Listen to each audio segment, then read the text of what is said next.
لله الأسماء الحسنى فادعوه بها وذروا الذين يلحدون في أسمائه سيجزون ما كانوا يعملون.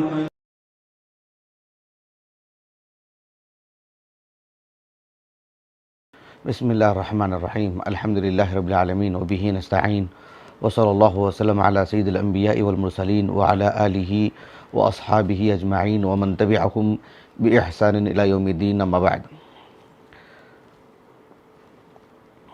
آج کی اس نشست میں انشاءاللہ تعالی اللہ سبحانہ وتعالی کے اسماء حسنہ میں سے الطیب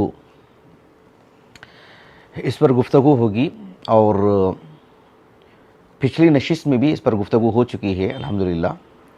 الطیب لغت عرب کی جہت سے اس کا کیا معنی ہے، اور اس سے متعلق کتاب و سنت سے دلائل کہ اللہ رب العالمین کا یہ نام الطیب کتاب و سنت میں وارد ہے، اور اللہ سبحانہ وتعالی کا یہ جو نام ہے الطیب، اس کا معنی مفہوم کیا ہے وہ بھی ہم نے آپ کو بتایا. آج کی اس نشست میں انشاءاللہ تعالی اس نام سے متعلق دیگر تفصیلات آپ کے سامنے رکھوں گا.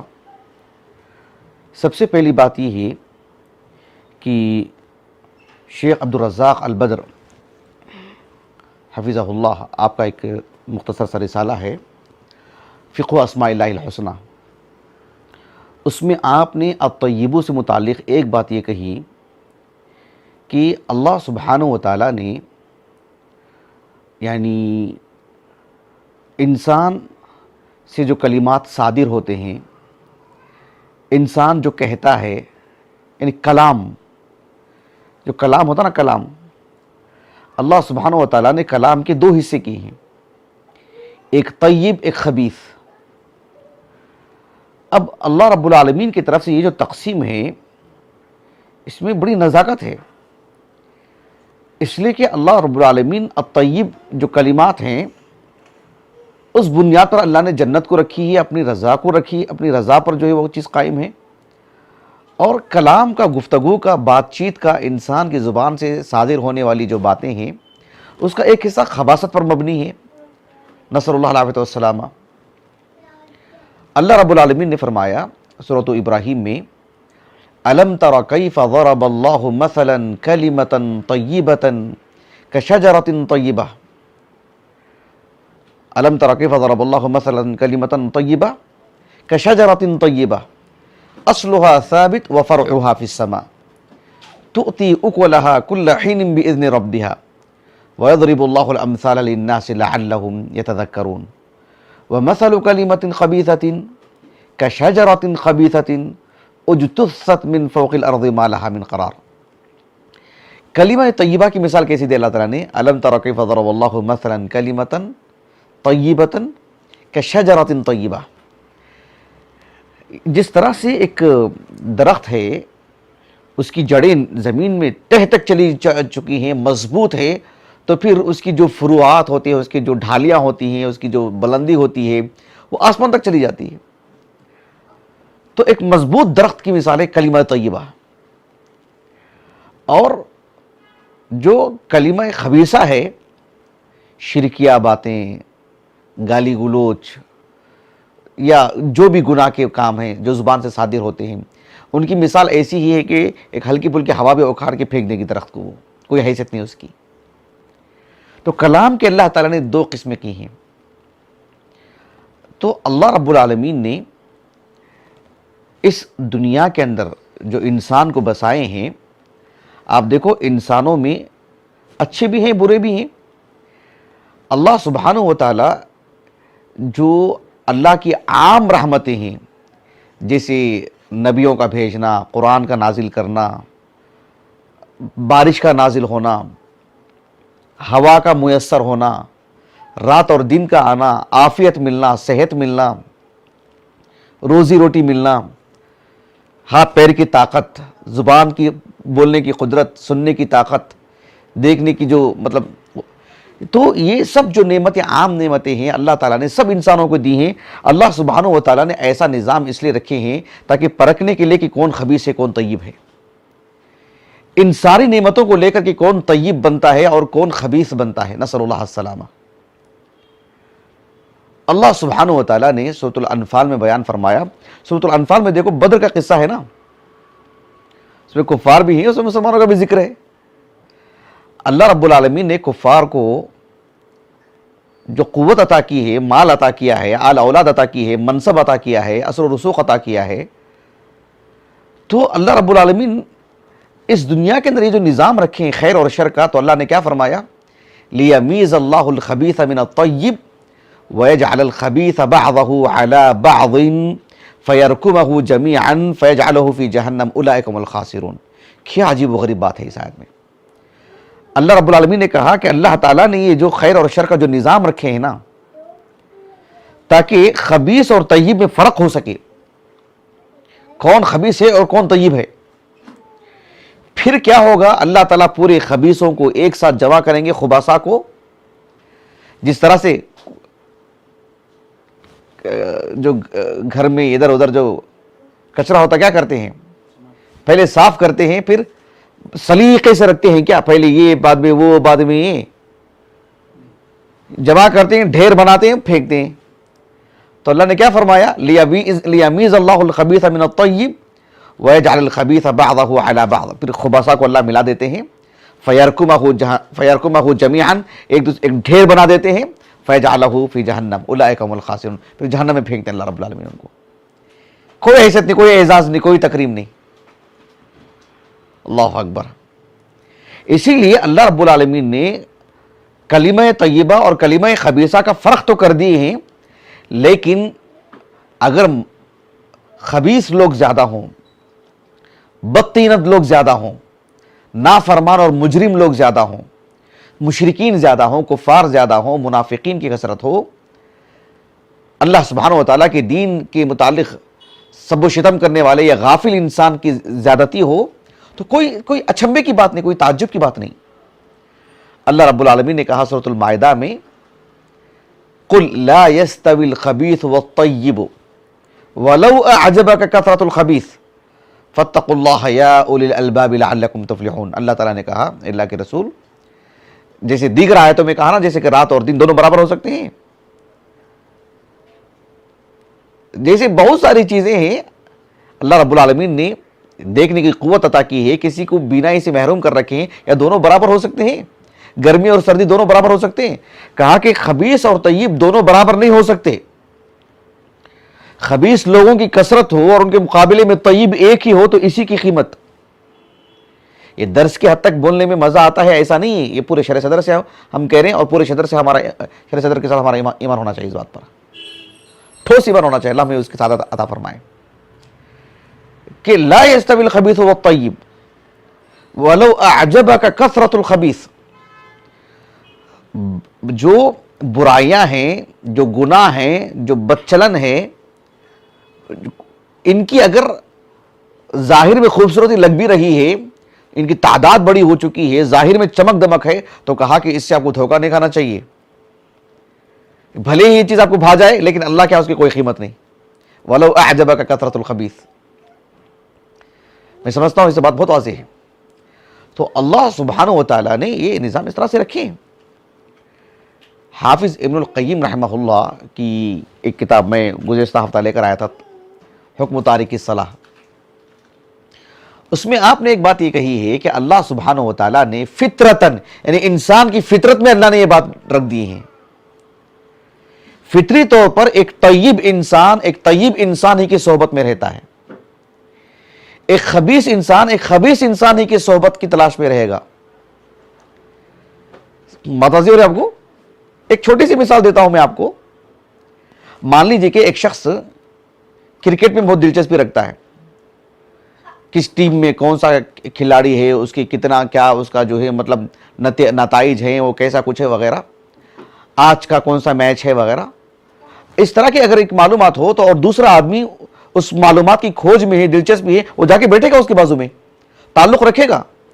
حتیٰ کہ نماز پڑھنے کے بعد بھی باہر ملاقات ہوگی تو علل پر ملاقات ہوگی, بھی آج کے میچ کا کیا ہے, اسی کی صحبت میں تلاش میں رہے گا. وہ ہو سکتا ہے مسجد میں نماز کے بعد درس ہو رہا ہوگا, وہ نہیں بیٹھے گا. کوئی مکمل خبیث ہوتا ہے, کسی میں کچھ خباثتیں ہوتی ہیں. کوئی مکمل کامل طیب ہوتا ہے, کسی میں بطور ایک انسان شخصی اعتبار سے جو پاکیزگی جو ہوتی ہے اس میں بھی درجات ہیں، تفاوت ہے، اونچ نیچ ہے۔ نماز کے بعد درس ہوتا ہے، وہ ظاہر بات ہے وہ بیٹھے گا نہیں، ان سے پوچھے گا نہیں، ایمان کی زیادتی کے لیے وہ کوشش نہیں کرے گا، ایسی لوگوں کی صحبت میں نہیں بیٹھے گا، ایسے آدمی کی تلاش میں نہیں رہے گا، لیکن ایسے آدمی کی تلاش میں رہے گا جو اس طرح کا معاملہ ہو۔ آپ دیکھیں نا، ایک کچھ لوگ دینی باتیں کر لے کر بیٹھے ہیں، ایک شخص اٹھ کے چلا جائے گا، نیند آ جائے گی اس کو، بیزار ہو جائے گا، بے قابو ہو جائے گا، تعلق نہیں رکھے گا، دوستی نہیں رکھے گا ان سے کہ بھئی یہی باتیں کرتے رہیں گے۔ لیکن آپ ایک ایسی مجلس کی بات کیجئے جہاں لوگوں کی غیبت ہوتی ہے، کسی کی عزت اچھالی جاتی ہو، ایک تیسرا آدمی کی دلچسپی لے کے بیٹھے گا، اس میں خوب وقت نکالے گا، اچھا خاصا وقت نکالے گا، دو باتیں وہ بھی کرے گا۔ کیوں؟ اس لیے کہ خبیث خبیثی کے قریب جائے گا اور طیب طیب کے قریب جائے گا۔ یہ بڑی بڑی بڑی اہم بات ہے۔ اللہ سبحانہ وتعالیٰ نے سورۃ النور میں کہا الخبیثات للخبیثین والخبیثون للخبیثات والطیبات للطیبین والطیبون للطیبات۔ ایک شخص بدچلن ہے، وہ بدچلن عورت کے زیادہ قریب جائے گا، دونوں کی سوچ ایک ہوگی، ہم خیال ہوں گے۔ ایک انسان پاکیزگی اس کے اندر ہے، اللہ پر ایمان ہے، تقوی طہارت ہے، وہ یقیناً ایک پاکیزہ عورت ہی کے قریب جائے گا، وہ اسی سے اس کا تعلق رہے گا۔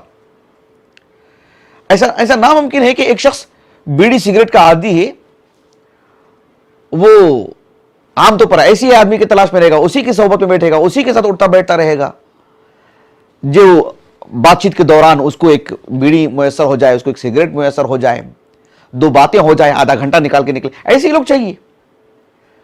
کم از کم اس کو پینا ہو تو وہ ایسی آدمی کی تلاش میں رہے گا۔ ایک نیک اور صالح اور پاکیزہ انسان کے قریب تو کبھی جائے گا نہیں، وہ فطری طور پر۔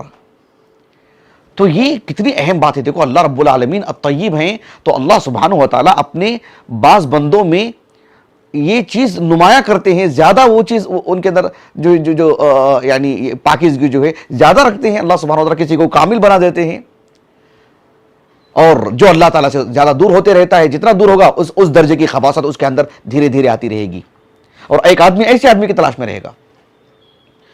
اور یہ کچھ چھوٹی موٹی بات نہیں، ایک آدمی ایک طیب ہے اور ایک طیب کے ساتھ مل کے بیٹھتا ہے تو جانتے ہیں اس کی قیمت کتنی بڑھ جاتی ہے۔ ایک حدیث ہے جسے امام ابو عیسیٰ ترمذی رحمہ اللہ اپنی سنن میں لے کر کے آئے ہیں، اس حدیث کو کتاب ابواب البر والصلہ میں، اور سنن ابی داؤد میں بھی، سنن ابن ماجہ میں بھی یہ حدیث ہے۔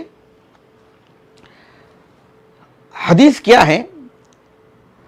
اللہ کے رسول علیہ ابو ہریرہ اس کے راوی رضی اللہ عنہ، وہ کہتے ہیں کہ اللہ کے رسول علیہ الصلوۃ والسلام نے فرمایا، حدیث سندن صحیح، امام ابو عیسیٰ ترمذی نے بھی اس حدیث کو حسن کہا ہے، شیخ البانی نے صحیح کہا ہے اس حدیث کو، مسند احمد میں یہ حدیث موجود ہے کہ آپ علیہ الصلوۃ والسلام نے فرمایا، حدیث پہ غور کیجیے آپ، جتنی اہم ہے، کہا کہ من عاد مریضا، یعنی ایک مسلمان نے ایک مسلمان مریض کی عیادت کی،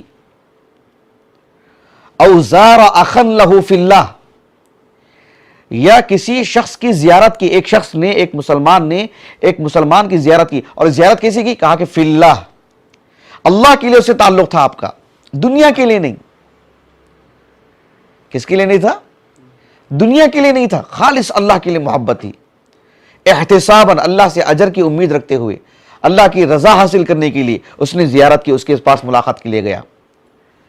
تو آپ علیہ الصلوۃ والسلام نے فرمایا سبحان اللہ کہ ناداہ مناد ان طبت، یعنی فرشتے کی طرف سے ایک آواز آئے گی، ایک ندا لگائی جائے گی کہ بھئی تمہاری تو دنیا آخرت سنور گئی نا۔ ایک مریض کی عیادت کے لیے گئے ایک مسلمان کی، تم نے ایک مسلمان کی زیارت کی، تم نے اللہ کی خاطر کی، تو کہا کہ ان طبت، تمہاری تو دنیا اور آخرت بالکل عمدہ ہو گئی، بہترین مزے کی زندگی مل گئی نا آپ کو، یہ معنی اس کا۔ بلکہ اتنا ہی نہیں، کہا کہ وطاب ممشاک، اب جو تم چل کر کے گئے نا اس کے پاس، تو تم گوئے کہ زائر بن کے نہیں گئے ان کے گھر کو، تم کسی کی صرف عیادت کے لیے نہیں گئے۔ وطاب ممشاک مطلب یہ کہ تمہارا یہ چلنا گوئے کہ تم جب جنت کی طرف چل کے جا رہے ہیں۔ تم کتنا یقین ہونا چاہیے ہم کو ان باتوں پر۔ کہا کہ تم جنت کی طرف چل کے جا رہے ہو، تم یہ تمہاری قدم جو ہے جنت کی طرف بڑھ رہے ہیں۔ کہا کہ وَتَبَوَّأْتَ مِنَ الْجَنَّةِ مَنْزِلًا، اب تم اس کی عیادت کے لیے نہیں گئے ہیں، بلکہ تم نے جنت میں اپنا ٹھکانہ بنا لیا، اب تم چلتے پھرتے جنتی ہو تم. اللہ اکبر، کتنی بڑی بات ہے. یہ زندگی اللہ تعالیٰ نے ہم کو جو عطا کی ہے بہت مختصر زندگی ہے. پل بھر میں نسأل اللہ العافیہ والسلامہ ہماری آنکھ بند ہونے والی ہے، ہماری موت آنے والی ہے. جب انسان کی روح قبض ہوتی ہے نا، اس میں بھی خبیث کو بھی انتقال ہونا ہے اور طیب کو بھی جو مرنا ہے. لیکن جب ایک طیب کی وفات ہوگی نا تو سبحان اللہ، اللہ سبحانہ وتعالیٰ کی طرف سے اس کے لیے بہت بہت بہت اعزاز. آپ جانتے ہیں حافظ ابن القیم نے کتنی بڑی بات کہہ دی، آب چشم سے لکھنے کے قابل ہے بات. حافظ ابن القیم رحمہ اللہ کہتے ہیں لا یجاورہ من عبادہ الا الطیبون. سمجھ رہے ہیں؟ اللہ سبحانہ وتعالیٰ کے قریب جانا ہو تو وہی بندہ جائے گا جو کہ طیب ہے. جنت میں نبی کے صحبت اختیار کرنا ہو تو طیب بننا پڑے گا. یعنی مطلب آپ دیکھو ہماری اس دنیا کے اندر ایک شخص جو جسمانی اعتبار سے، کپڑوں کے اعتبار سے صاف ستھرا نہیں رہتا ہے، نہا دھو کے نہیں رہتا ہے. ہم دیکھتے نا ایسے گلی کوچوں میں کچھ ایسے لوگوں کو، کوئی ان کو اپنے قریب کرتا ہے کیا؟ بے آؤ آؤ کہ میرے بازو میں بیٹھو. سمجھ رہے ہیں؟ کوئی ایک شخص منصب دار ہے، بڑا درجہ رکھتا ہے علم میں، فضل میں، خاندان میں، پیسوں میں، وہ کسی چھوٹے آدمی کو اپنے قریب کرے گا؟ تو حافظ ابن القیم نے کہا کہ لا یجاورہ من عبادہ الا الطیبون. اللہ اپنے قریب کس کو کرتے ہیں؟ اپنے بندوں میں سے صرف طیب بندوں کو قریب کرتے ہیں، خبیث بندوں کو اللہ اپنے قریب نہیں کرتے.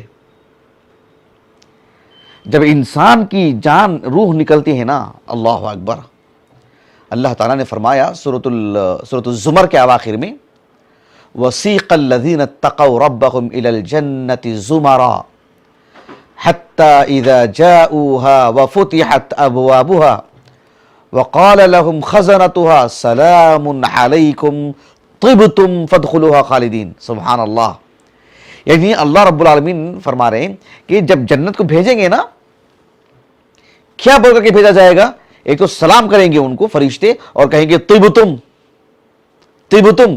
یعنی کیا مطلب؟ اب تمہاری زندگی بس عیش و آرام کی زندگی. تم طیب تھے نا، تم تھے نا طیب، اب بس تمہارے لیے صرف عمدہ زندگی، طیب کے لیے طیب زندگی. اللہ سبحانہ وتعالیٰ نے سورۃ النحل میں فرمایا الذین تتوفاہم الملائکۃ طیبین یقولون سلام علیکم ادخلوا الجنۃ بما کنتم تعملون. جب طیب لوگوں کی روح قبض ہوتی ہے نا تو فرشتے کہیں گے کہ ان کو بھی طیبین کہیں گے. کیا کہیں گے؟ طیبین. کیا مطلب؟ تمہارے عقائد پاک، تمہارے اخلاق پاک، تمہاری زبان پاک، تمہاری آنکھیں پاک، تمہارا دل پاک. تمہارے دل میں کبھی شرکیہ کوئی بات نہیں تھی، تمہارا عقیدہ صحیح، تمہارا منہج صحیح، تمہاری زبان پر ذکر و اذکار، تم نے کبھی گالی نہیں دی، تمہارے اخلاق اچھے، تم نے دھوکہ نہیں کیا، تم صحیح سالم و طیب ہو. تم ایسی صورت میں تمہارے لیے جنت. یہ معنی ہے طیب کا. طیب کا معنی صرف نہا دھو کے اچھے کپڑے پہننے کا معنی نہیں، وہ بھی ایک جز ہے. اصل یہ ہے کہ ہم موحد تھے کہ نہیں، ہم متبع سنت تھے کہ نہیں، ہم قرآن پڑھتے تھے کہ نہیں، ذکر و اذکار ہے کہ نہیں ہماری زندگی میں، ہمارے اخلاق کیسے ہیں. یہ ہے طیب. سبحان اللہ. ایک انسان کی جب وفات ہوتی ہے اگر وہ طیب ہو تو اللہ تعالیٰ نے کہا سورۃ الفجر کے اواخر میں یا ایتھا النفس المطمئنہ ارجعی الی ربک راضیۃ مرضیہ فادخلی فی عبادی وادخلی جنتی. تو یا ایتھا النفس المطمئنہ، المطمئنہ کون؟ النفس المطمئنہ یعنی النفس الطیبہ. یہ حدیث میں ہی امام ابن ماجہ رحمہ اللہ اپنے سنن کی کتاب الزہد میں ابو ہریرہ رضی اللہ عنہ سے ایک حدیث لے کر کے آئے ہیں. اللہ کے رسول، اور حدیث سند حسن ہے، شیخ البانی نے حسن کہا ہے. آپ علیہ الصلوۃ، شیخ البانی نے صحیح کہا اس حدیث کو. اس سے پہلی والی جو حدیث کہا تھا اس حدیث کو جو ہے شیخ البانی نے حسن کہا ہے. اچھا، اللہ کے رسول صلی اللہ علیہ وسلم نے فرمایا المیت تحضرہ الملائکہ، یعنی ایک انسان جب اس کی روح قبض ہو رہی ہوتی ہے نا تو ملائکہ حاضر ہوتے ہیں وہاں پر. ایک ملک نہیں، ملک الموت، وہ تو روح قبض کرتے ہیں، ان کے ساتھ ان کے اعوان، ان کے ساتھ ایک جماعت ہوتی ہے، ان کی ملائکہ کی ایک تعداد آتی ہے.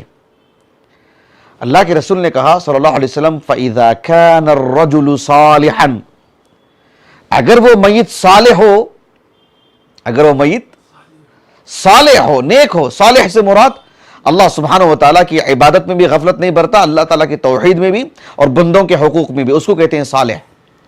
خالق اور مخلوق دونوں کے حقوق ادا کیا تو وہ صالح ہے۔ کہا کہ فَإِذَا كَانَ الرَّجُلُ صَالِحًا، اگر وہ مسلمان ہیں، صالح سے مراد مسلمان ہیں وہ، تو پھر کیا ہوگا؟ اللہ کے رسول نے کہا صلی اللہ علیہ وسلم، تو ملائکہ اس سے کہیں گے اخرجی ایتها النفس الطیبہ کانت فی الجسد الطیب، کہا کہ ایک پاکیزہ جسم میں تھی نا تو روح، اب وہ روح تو نکل، روح بھی پاکیزہ، کیوں؟ ایک پاکیزہ بدن میں تھی وہ، کہا کہ کانت فی الجسد الطیب، ایک پاکیزہ ایک طیب جسم میں تھی وہ روح، کہا کہ ایک پاکیزہ روح اب تو نکل کے جانا کہاں ہے؟ ملائکہ اس روح سے کہیں گے اخرجی حمیدتن، اس روح سے کہیں گے کہ تو وہاں سے نکل، اب بس تیری تعریف ہی تعریف ہے، صرف تیری تعریف ہی تعریف۔ آپ ذرا تصور کیجئے کہ ایک مجلس میں کوئی ہماری تعریف کرے تو کتنی خوشی ہوتی ہے، ہمارے پیٹھ پیچھے کوئی ہماری تعریف کرے کتنی خوشی ہوتی ہے، ہمارے بارے میں دو کلمات اچھے کہے جائیں کتنی خوشی ہوتی ہے۔ اب ایسی صورت میں روح نکل رہی ہے، انسانوں سے تعلق نہیں ہے، بس وہ فرد بنفس نفس اکیلی روح ہے، بس نہ دائیں نہ بائیں، نہ اس کے ماں باپ، نہ بھائی بہن، نہ رشتہ دار، نہ اڑوس پڑوس، نہ اس کے ساتھی، کوئی نہیں ہے۔ ایسے میں اگر اس کی تعریف کی جا رہی کہ اخرجی حمیدتن، اے روح تو نکل، اب تیرے لیے صرف تعریف ہی تعریف ہے، تو قابل تعریف ہے تو، سبحان اللہ، اخرجی حمیدتن۔ اور پھر وَأَبْشِرِي بِرَوْحٍ وَرَيْحَانٍ، اور اس سے کہیں گے کہ تمہارے لیے اب بس جنت کی خوشخبری ہے، نعمتوں کی خوشخبری ہے، خوشبو ہی خوشبو ہے۔ وَرَبٍّ غَيْرِ غَضْبَانٍ، اور اس روح سے کہا جائے گا اب تم اپنے رب کے پاس جا رہے ہو جو رب کے تمہارے تعلق سے بھی غصے میں نہیں ہے، تم پر کبھی غصہ نہیں کرے گا رب، وَرَبٍّ غَيْرِ غَضْبَانٍ، اور تم اس رب کے پاس جا رہے ہو کہ جو تم پر کبھی غصہ نہیں کرے گا تمہارا رب۔ اللہ اکبر، کتنی بڑی بات ہے، سبحان اللہ۔ تو یہ اللہ سبحانہ و تعالیٰ الطیب ہیں۔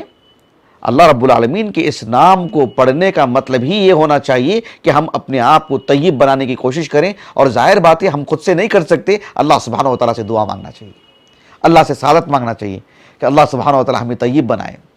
اللہ رب العالمین نے اسی لیے اللہ کے رسول کو اس دنیا میں جو نبی بنا کر کے بھیجے، اور آپ کامل طیب انسان، اور آپ علیہ السلام کو اللہ نے نمونہ بنائے تاکہ ان کو دیکھ کر کے لوگ طیب بنیں، ان کی جیسے ہی طیب بنیں، اپنے ذاتی خیالات کی بنیاد پر طیب نہیں بننا ہے۔ نبی طیب ہے تو ان کی طرح طیب بننا ہے۔ طیب بننے کے اللہ نے وسائل رکھے ہیں، ڈھونڈنا چاہیے، قرآن پڑھنا چاہیے، ذکر و اذکار ہونا چاہیے، نیک لوگوں کی صحبت اختیار کرنی چاہیے، برے لوگوں کی صحبت سے دور بھاگنا چاہیے، جہاں انسان گناہ کے کام انجام دے سکتا ہے ان جگہوں میں نہیں جانا چاہیے۔ تو یہ سب ایسی چیزیں ہیں جب انسان کی وفات ہوتی ہے نا تب اسے احساس ہوگا کہ مجھے کیا کرنا چاہیے تھا۔ اللہ تعالیٰ مجھے اور آپ کو طیب بنائے، اللہ سبحانہ و تعالیٰ ہماری اولاد کو طیب بنائے۔ زکریا علیہ السلام نے دعا کی رب ہب لی من لدنک ذریۃ، صرف نسل نہیں مانگی، کہا کہ ذریۃ طیبہ انک سمیع الدعاء۔ نبی کو اللہ نے کیسی دعا سکھائی، دیکھو کہ چوک نہیں ہونی چاہیے اللہ سے مانگنے میں۔ اولاد اللہ تعالیٰ سب کو دیتے ہیں، لیکن سبحان اللہ، اللہ سبحانہ و تعالیٰ کی طرف سے طیب اولاد مل جائے، اللہ رب العالمین کی طرف سے یہ دولت مل جائے کہ طیب اولاد ہو، تو انسان کتنا مالا مال ہو جائے گا۔ اللہ تعالیٰ سے دعا ہے کہ اللہ رب العالمین ہمیں اللہ تعالیٰ کے اسماء الحسنیٰ کو پڑھنے اور اللہ سبحانہ و تعالیٰ سے متعارف ہونے، اللہ تعالیٰ کے قریبی بننے اللہ تعالیٰ کی توفیق عطا فرمائے۔ اللہ تعالیٰ ہمیں طیب بنائے، اللہ تعالیٰ ہمیں خبیث بننے سے بچائے، خباثت کی جو بھی ذرائع ہیں اللہ تعالیٰ اس سے ہماری حفاظت فرمائے۔ سبحانک اللہم و بحمدک اشہد ان لا الہ الا انت استغفرک و اتوب الیک۔